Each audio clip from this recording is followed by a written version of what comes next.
A Proper Introduction to Dragons. Book 4 of Jane Austen's Dragons, by Maria Grace.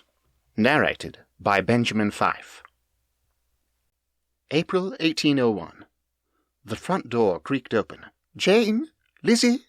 Mamma shrieked, her skirts swishing and shoes scuffling as she walked. At least it was a happy-sounding shriek, not the one she used when she was displeased. Elizabeth looked up from her sewing, just as Mamma appeared in the parlour doorway. Perhaps it was just as well. The seam on Papa's shirt was nearly mended, and she rather dreaded the fancy work that Mamma would have her do next. From the look of the packages Mamma carried, she had been to Meryton this morning. Odd. It was not the usual day for her to go. Unexpected shopping trips often made Papa unhappy. Hopefully this one would not leave him too discomposed. Jane set aside her sewing and arose as Mamma trundled toward them, muttering under her breath about the sun in the room. By late afternoon, the parlour tended to become uncomfortably hot, but near midday, as it was now, it managed to be quite comfortable. Some might consider the room a bit shabby, with sun-faded furniture and carpeting that had seen several generations of Bennet's footfalls. Elizabeth found it welcoming and cosy, with large white peonies on the paper hangings, and happy yellow curtains that fluttered in the light breeze. She stabbed her needle into the seam she was stitching, and stood. "Was your trip this morning pleasant?" Jane's voice and expression were so sweet it would be easy to think her disingenuous. But no, if there was a single word to describe her eldest sister, it was sweet. Unfortunately, it proved a mixed blessing at best. On the one hand, it was a very pleasant thing to have a sister who was so kind, but on the other, it made comparisons awfully difficult.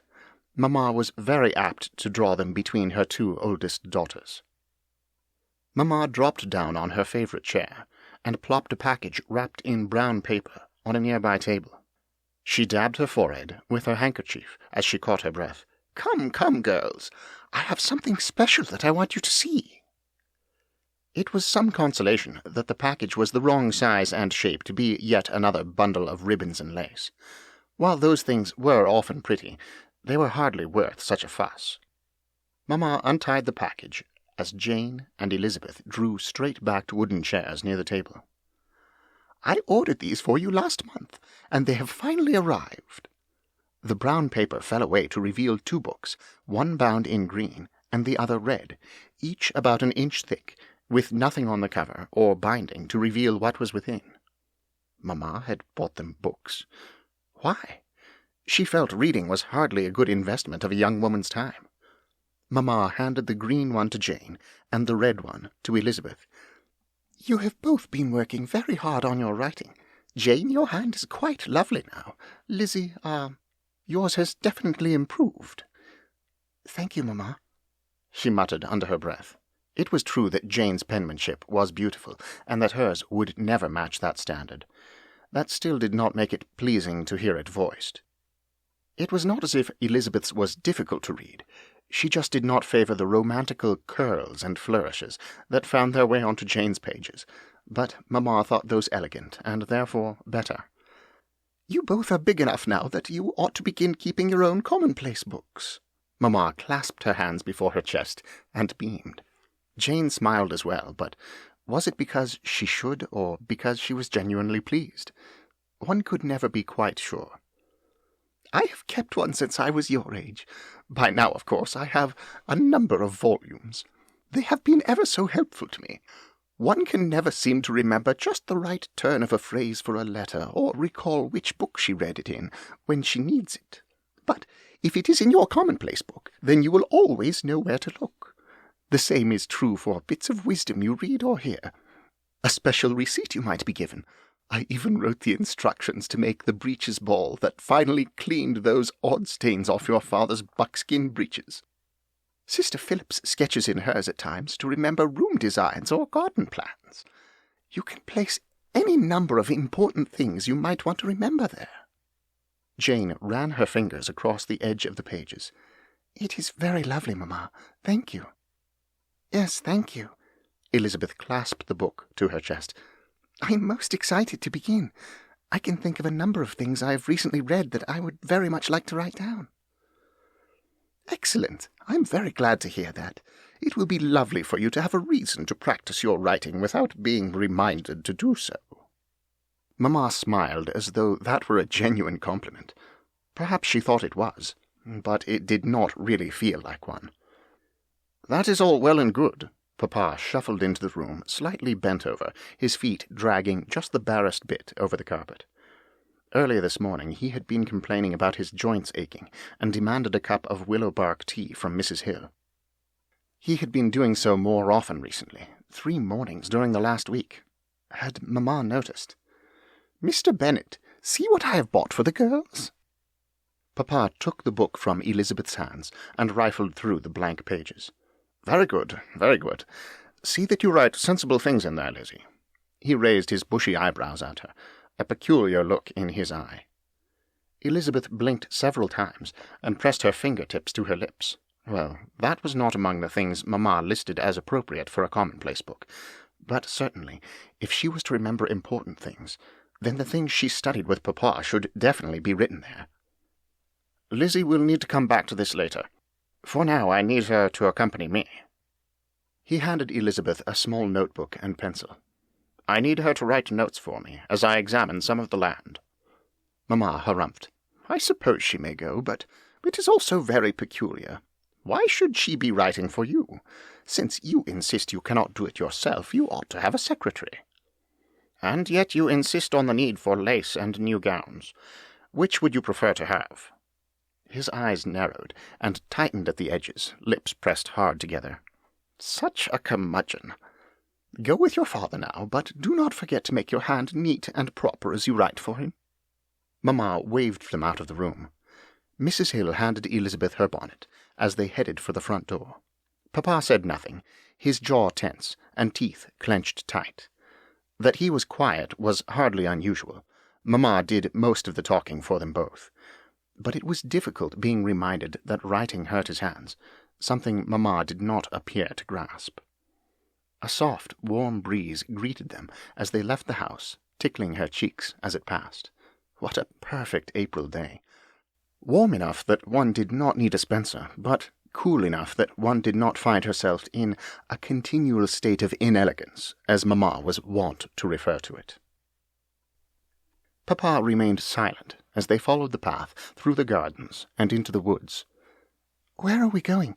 I thought you said we were going to check on the fields," she asked softly, so he could ignore the question easily if it irritated him. "I implied it, but never actually said so.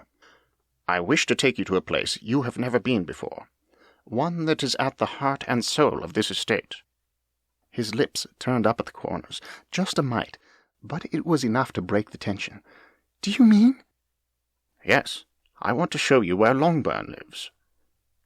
"Will I get to meet him?" She clutched her hands into fists to contain the glee that threatened to burst forth. "No, not yet. You are not ready, but this is the first step in preparing you to meet him." She swallowed back a huff. It would not do to be too open about her disappointment. "I do not understand. For what must I prepare? I know what he is. I have seen drawings of his kind. I have read all the descriptions. What more must I do?" His forehead creased just a bit. "My dear, it sounds so much simpler in the lore than it is in real life. I have met grown men who fainted dead away the first time they were introduced to a major dragon." Was he laughing at her? Elizabeth harumphed. "But I will not do such a thing. You said it was quite remarkable that I could meet Russell when I was only 4 years old, and think nothing of it." "Russell is a cockatrice, and not a particularly impressive one at that." Papa scratched the back of his head. Though he was friendly with Russell, he never had been especially impressed. "He has been a faithful friend of the Gardner family for almost 50 years now, and is most sympathetic to the concerns of the family." "Since Russell is a friendly dragon, my meeting him—" "Was important and remarkable, to be certain, but it is not the same as a major dragon. You must trust that I know what I am doing. I am taking you to his lair today so you might see how large a creature he actually is, and that you might become accustomed to the peculiar odour dragons have." "The dragon musk the lore talks about?" "Some find it quite offensive." Papa rolled his eyes. "I'm sure I will not." She crossed her arms over her chest and straightened her back. She would not be persuaded otherwise. "Of course, child, of course." Papa may as well have patted her on the head, considering the tone he used. "Now remember, if Mamma or your sisters ask, we have been to the fields that flood in the spring. You cannot talk about this jaunt with any of them." It was rather fun to have a special secret to share with Papa, but sometimes it was so hard not to talk about something so wonderful with someone else, especially Jane. The woods became darker, filled with old hardwoods, their branches arching overhead like a sort of woven roof over the pathway. "These are the sort of woods that dragons like. Many old shady trees with limestone underground. It is called a karst terrain. That makes many caves and crannies for them to use. And see there." He pointed toward a clearing. "Look closely, and you will see the entrance to Longburn's lair." Elizabeth crouched and peered at the hillside at the far edge of the clearing. Hanging branches obscured the opening, but when she stared at it, she could just make it out. It was a little taller than the cellar ceilings, which she was told were tall compared to other houses, and about half again as wide. If Longbourn did not duck to go inside, he could not be more than 15 feet tall. For a dragon, that was not so very big. "Impressive, no?" Papa nudged her with his elbow. She chewed her knuckle. "I suppose. It is not as large as I had thought. Must he fold his wings to enter, or is it large enough to accommodate his wingspan?" He seemed a little disappointed at her question. Perhaps he had expected a greater level of awe in her reactions. "Wyverns generally do not walk about with their wings spread. They only do so when agitated or ready to fly." An odd, earthy, musky scent wafted toward them on the breeze. Dragon musk. Rich and loamy, with just a hint of ammonia and rot. She wrinkled her nose just a mite. It was not so much unpleasant as it was unfamiliar. He waved her up to stand. "Come along. That is enough for now. You have seen where he lives and can recognize his scent. That is good. What do you think?" Entirely anticlimactic was not the answer he was probably looking for. "Since your mother has given you that book to write in, I think it would be good for you to write what you have seen today and your impressions of it. It seems a thing worth remembering." Papa put his hands on his hips and arched back just a bit. Walking even short distances was becoming more difficult. "But will Mamma not want to look at what I have written in my book? You have said many times that she cannot hear dragons, so I must never speak to her about them." "Ah, well, I am sure it will come as no surprise to you that your mother is most unlikely to give much thought to your book again now that she has given it to you. It is not in her nature to follow up on things. Once they are begun, they are generally forgotten. In the odd case that she thinks to ask, I trust you will be able to readily distract her from it." He shrugged. "Hurry up now. Since we are all the way out here, there is something else I should show you." They walked a little farther, to the place where the woods bordered the fields. "There is a harem of fairy dragons that live in these woods." He pointed up into the trees. "They prefer the sunnier parts of the woods, nesting high in these trees. It is a little late in the day now to hear them, but if you come out earlier and listen carefully, you may be able to hear them, possibly even see some of them. Be careful, though, as their songs are very soothing, and can even make you sleep." Elizabeth giggled. It seemed a fitting means for the tiniest of dragon species to protect themselves. "And there," Papa pointed to an odd creature jumping after something in the fields. "That is a tatzelwurm." She clapped her hands over her mouth to contain a squeal. She would get to see a dragon today after all. "He is an old tatzelwurm called Rumblkins. He was hatched in the barn and has imprinted upon men, but does not choose to keep their company. Like his kind, he is a bit grumpy and unsociable." She crouched, hands on her knees, to get a better look. "From the front he looks like a very large tabby cat." "Indeed he does. His front feet look like cat paws as well, but they have thumb toes that set them apart from actual cats. That is how you can always tell a tatzelwurm." "Does not their back half look like a snake?" "It does if you have not been persuaded away from seeing it. They are some of the most persuasive of dragons. That is why they are often seen living among people, passing themselves off as cats. Most of the best ratters and mousers are actually tatzelwurms." She snickered. The idea of people welcoming dragons into their houses, unbeknownst, was rather charming. Look at the way they move. See how he coils his tail and springs forward. A spring hop, as it were. Some say it addles their brains and makes them all very stupid." "What an unkind thing to say." "You may find it very accurate when you finally get to know one." "When might that be, Papa?" He sighed, rubbing the back of his hand along his jaw. "I cannot tell you. Tatzelwurms are known for keeping to themselves, but if he should strike up a conversation with you whilst you are out walking, I give you permission to speak with him." She clasped her hands together very tightly and pressed her lips to keep her smile in check. Surely he had to know that she would be spending a very great deal of time in the woods in the very near future. May 1801. Somehow it was not surprising that a solid week of rain should follow her outing with Papa, keeping her inside and well away from any dragon meetings. Why did it always seem the weather conspired against all things desirable? Ah, well, all was not lost, though. It did give her plenty of time to transcribe the bulk of the Pendragon Treaty, the foundation of the human-dragon peace in Britain, into her commonplace book. It was a shame, though, that she could not possibly copy those lovely medieval letters that were used in Papa's copy of the treaty. He said it was a family heirloom, dating back to the first keeper of Longbourn and his estate. No wonder he did not want it leaving his study. Truly it was a treasure, both for what it said and for the artistry it displayed. How had the original scribes managed to pen them so neatly and in so many colours? And the painstakingly inked dragons that paraded around the sides of the document. Just amazing. Perhaps Papa would allow her to try her hand at copying those when she became more skilled at drawing. A very good reason to see if Mamma would take out that book on drawing for her from the circulating library in town. Still, it really was not important that the letters were plain, since the notes were for herself alone. And if that were the case, then it would not hurt to add a summary of it all at the end to remind herself of the high points of the treaty. The Pendragon Treaty was penned to bring peace between the major dragons and between men and dragons. The treaty formed the blue order to which all major dragons and all humans who can hear dragons must belong upon pain of punitive action. Papa had never mentioned a case where one who could hear dragons outright refused to join the order. It was difficult to conceive of someone who would, but then again people could be very difficult. Major dragons were smart enough to understand the great advantages the treaty offered, so they attached themselves to the order, with only one holdout, who was later banished to the continent.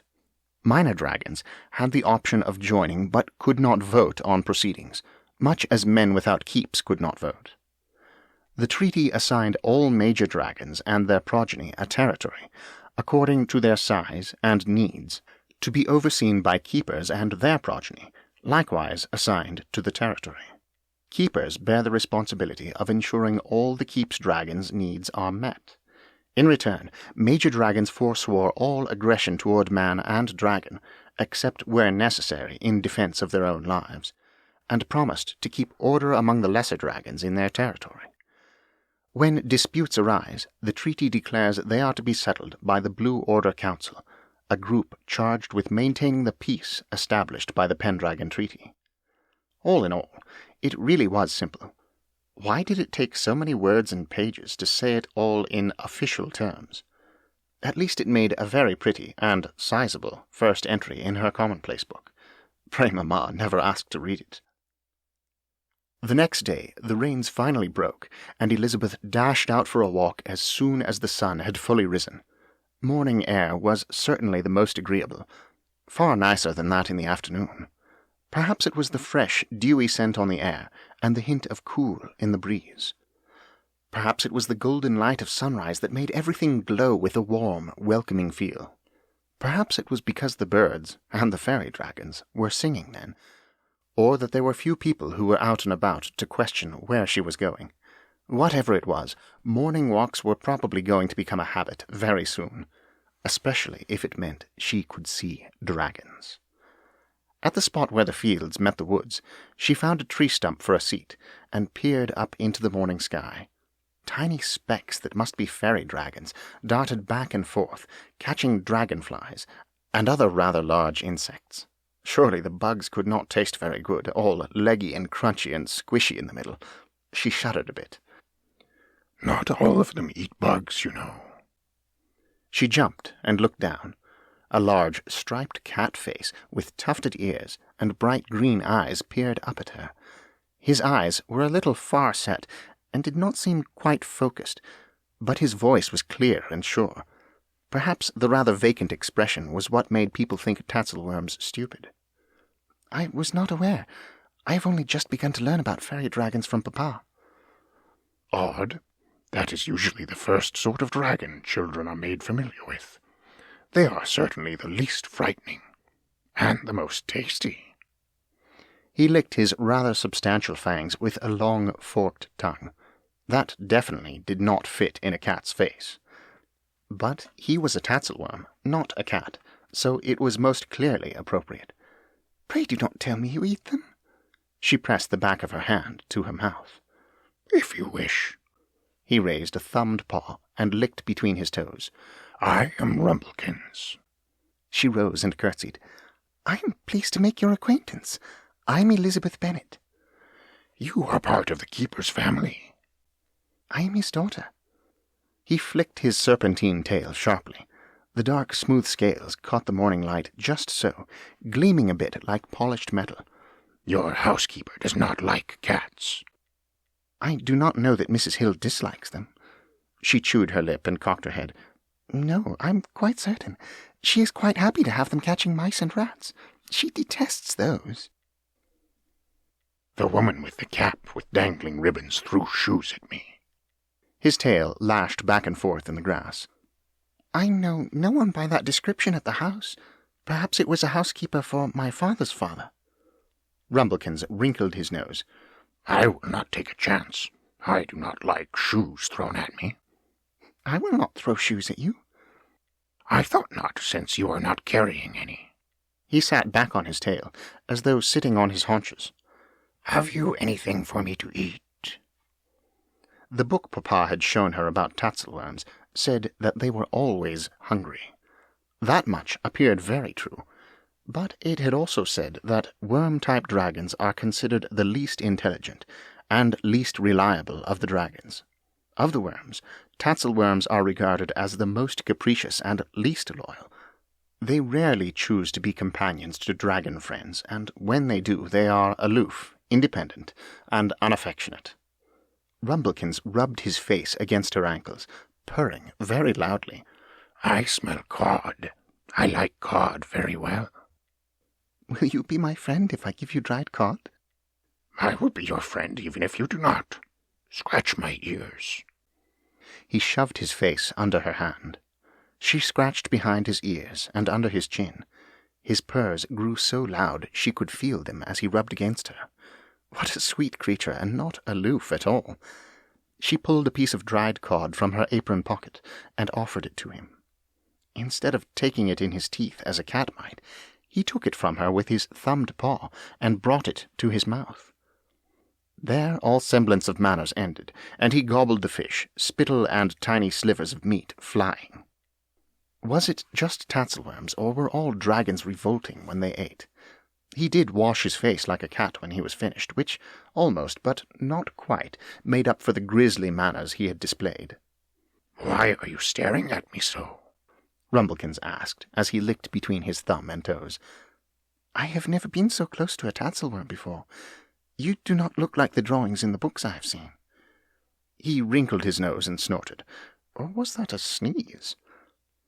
I have heard that much of what has been written about dragons was written by those who could not hear. But if they could not hear dragons, how could those men have written about them? Chance encounters still occur sometimes. Occasionally men cannot be persuaded out of what they saw. So, when that happens, they are persuaded to believe they saw something much more outlandish than what they actually did.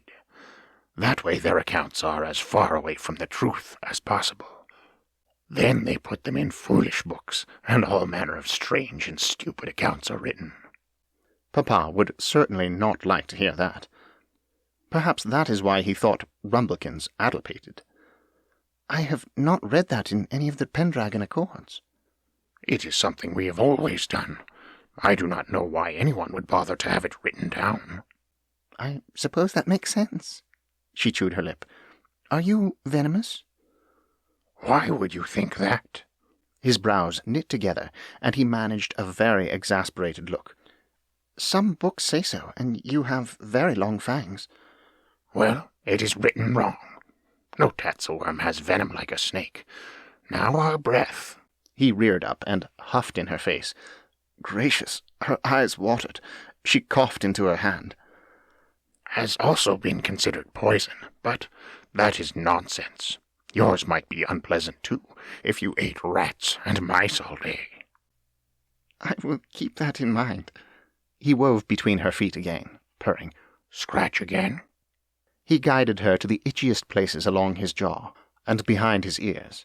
Were all dragons this itchy, or merely the ones who had fur as well as scales? A squawk unlike any she had ever heard sliced the air and sent shivers down her spine. No, he is here. Rumblkins dove behind her skirts, shaking. Who? We call him Scarred. He has only one eye, a cockatrice with only one eye. She scanned the sky as a large, winged shadow passed over them. Heavens, is that what Russell looked like when he flew? She had never seen him in the air. The creature was huge.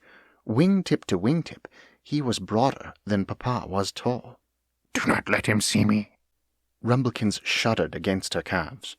She pulled her skirt down around Rumblkins. The creature would not interfere with her. It was against the treaty to do so when she offered him no threat.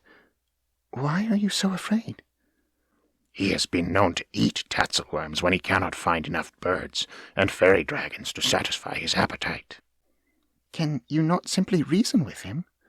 She covered an exposed bit of his tail with her hand. One does not reason with a hungry predator. One avoids them. A snarl replaced the funny warble in his voice. The cockatrice circled several more times, then flew off toward a flock of crows approaching from the western side of the fields. Rumblkins peeked around her skirt. A tremor began at his head and progressed down his body all the way to the tip of his tail. He is dreadful. She shaded her eyes and peered into the bright sky. Why have I never seen him before? He is wild. He avoids your kind. Perhaps you should stay closer to the house. I'm sure it would be safer for you. Rumblkins shook his head forcefully enough that bits of spittle flew. No, well-aimed shoes hurt. But certainly being attacked by a cockatrice could not be less painful. Perhaps the barn, then. Stay away from the poultry eaves, of course, but near the sheep, I think. Yes, there are often rats there. The shepherds hate them. I am sure if they see you catch one, you will be most welcome. He did not look convinced. Since they are well disposed to cats on the whole, I do not think it would be at all difficult for you to persuade them you are a valuable addition. His eyes brightened, and a little purr rumbled in his throat. If they are already fond of cats, then perhaps yes. They might be persuaded with only a little effort and a large rat. He smiled. It was odd to see such an expression on a decidedly feline face, with a forked tongue as well, but there was nothing else one could call such a look. Come with me, then. I shall walk home by way of the sheep fields, so you shall have no further worries. She offered one last scratch before she stood. They walked in companionable silence to the sheep fields. He purred as they went, sounding ever so much as though he were humming to himself. About halfway there, he suddenly ran off. Gracious, he could spring-hop very quickly. In very short order he returned, a large, thankfully quite dead rat in his jaws. Something to ensure a warm welcome among the shepherds, no doubt. The sun hung barely above the treetops by the time she left him among the shepherds and sheep, purring a contented thank you. She had not intended to be away from the house for so long, and ran home as quickly as she could. "How nice for you to finally join us, Miss Lizzie," Mamma called from the parlour as Elizabeth hurried in. She swallowed hard. That tone was never a good sign, and scurried to the parlour. Naturally, the room was warmer than Mamma would have liked. warm enough to leave her short-tempered and cross. What joy was hers! Aunt Phillips sat near Mamma and Jane, glasses of lemonade on the table, their sewing in their laps. "We were becoming worried as to what might have become of you." Aunt Phillips looked down her long, sharp nose. Was that how a hungry cockatrice looked at prey? She probably would not appreciate the comparison. What Mamma might say indirectly, Aunt Phillips was apt to put into concise, sharp words. Even Jane found her a trial to be around, though she would be hard-pressed to suggest more than that Aunt Phillips was very direct. "Where have you been all day?" Aunt Phillips tapped her foot rapidly. "I went for a walk this morning. After all the rain, it was ever so pleasant to go out. And while I was out, the shepherds, I saw them, and they asked me to bring word to Papa regarding the condition of the fields and a problem they have been having with rats among the lambs." There was a good bit of truth in the answer, even if it left out the more interesting bits. "Ew, rats!" Jane's face screwed up, and she trembled. How she loathed the creatures. "I am surprised you approve of this, sister." Aunt Phillips pressed her hand to her chest. "It is not proper that the field hands should think nothing of speaking to your daughter. Sending messages through her, as though she were a common dairymaid." Mamma mirrored Aunt Phillips' posture. "Oh, sister, it would not be the first time I have said such a thing to Mr. Bennet, but he insists she act as his secretary. I have never seen such a thing." Elizabeth opened her mouth to speak, but shut it again. Mamma was going off on a tear, and interrupting or offering one's opinions at such a time was always a bad idea. So she retrieved her work-basket from the cabinet near the settee and sat next to Jane to sew. Aunt Phillips' visit lasted only a quarter of an hour more. Once Mamma had seen her to the door, she returned to the parlour. "How could you have forgotten that your aunt was coming to call today? I'm so embarrassed, no, appalled that you could do such a thing, Elizabeth. It is truly shocking that you could be so distracted. You are too close to being a young lady to behave like this." Mamma bustled to the cabinet nearest the door and yanked a book out of the topmost drawer. She flipped it open to a page about a quarter of the way through. "I insist you study this essay on proper etiquette, and make notes of it in your commonplace book as you do. There will be no dinner until you have finished." Elizabeth took the book and scurried upstairs, as much to be away from Mamma's company as to get the task over with quickly. She had, after all, not eaten all day. The evening sun shone directly through her window, warming her little room and making it bright enough to write easily. She sat at the dainty table near her window and opened her commonplace book to a fresh page, using its edge to hold open Mamma's etiquette book. The open page read, "Maxims and Rules for the Conduct of Young Women." What a dreadful, dull-sounding title! But it was more a list than an essay, making it far faster and easier to read and make notes. That was something to be appreciated. Perhaps this would not be too awful a task. It is unjust as well as ill-natured to take advantage of the weakness of others. That was one of the prime injunctions to both dragon and mankind in the Pendragon Accords. It must be good advice. Who would have thought that what applied to young women would also apply to dragons? Sincerity is the groundwork for all that is good and valuable. That seemed sensible as well. Certainly it worked when King Uther met with the dragon Brennan, that is what they called their king, to create the Accords. Civility is never a losing game. Courtesy will always reproduce itself in others, and the original exhibitor will get at least as much as she gives. Brennan Buckingham and King Uther exchanged civilities, and everyone had benefited for 8 centuries since. Civility must be very, very important. That was worth thinking on further. Never suffer anyone, under the presence of friendship, to take unbecoming liberties with you. She giggled under her breath. Rumblkins would probably agree with this principle. According to him, it was dangerous to take liberties with a creature who might easily eat you. Maybe there was something to seeing the world in the terms of predator and prey.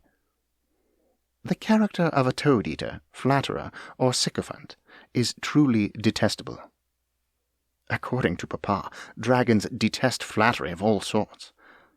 But where was the line between sincere compliment and toad-eating? Should she not have told Rumblkins that his fur was the softest and finest she had ever felt? He had not seemed offended when she had said it, but perhaps she should ask.